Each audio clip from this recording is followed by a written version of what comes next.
Early in the morning of September 19, 1985, a ferocious earthquake shook Mexico City.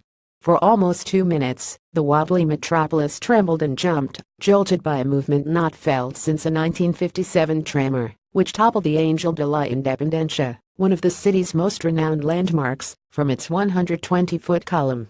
In 1985, the golden statue stood aloft, but the consequences of the earthquake were otherwise devastating.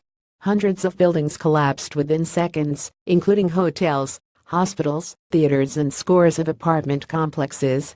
Close to 1 million people were left homeless, living in makeshift camps, in some cases for years on end. More than 12,000 people died, according to some estimates. On Tuesday, exactly 32 years later, another violent earthquake struck the Mexican capital, a jerk of a tremor that whiplashed the city a few minutes before lunch. 40 buildings buckled, the harrowing scenes broadcast over the internet like a live version of an apocalyptic movie. By nightfall, Mexico's government had confirmed more than 200 people dead, with many more buried in the rubble all over Mexico City. The city's strict building codes prevented a worse outcome. The number of structures that have suffered severe fundamental damage could reach the hundreds. In southern Mexico City, the heartbreak became almost unbearable when authorities confirmed the collapse of the Enrique Repsamen Elementary School, where dozens of children have died and more are missing.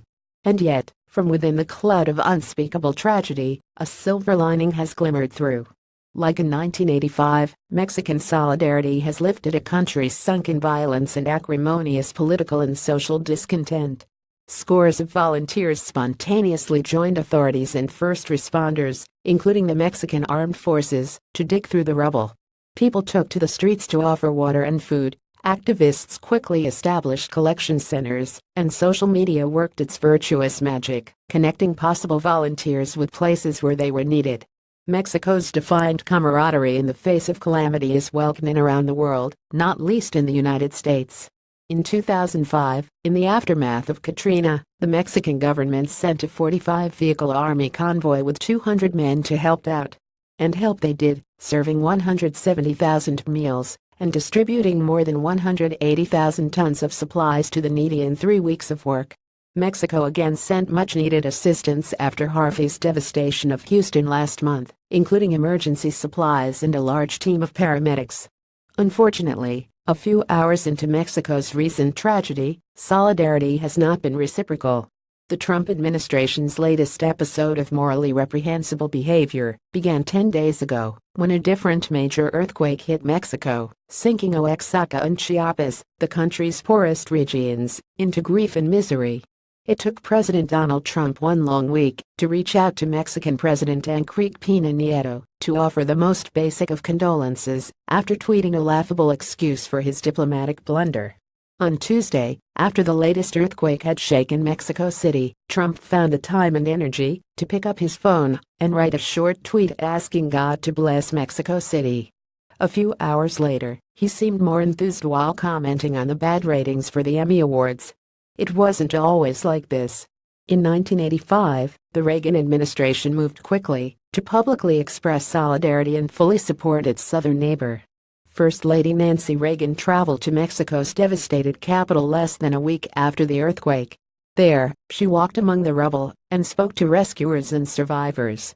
"We stand ready to assist in any way possible," she said. "We're all working together."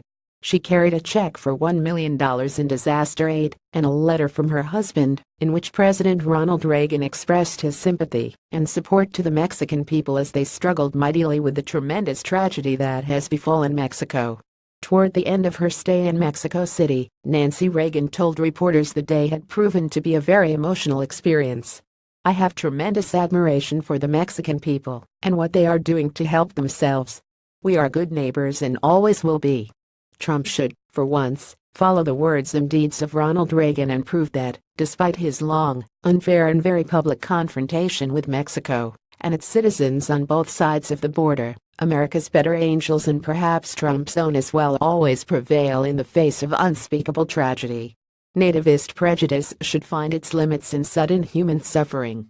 The alternative would be cruel and, yes, un-American.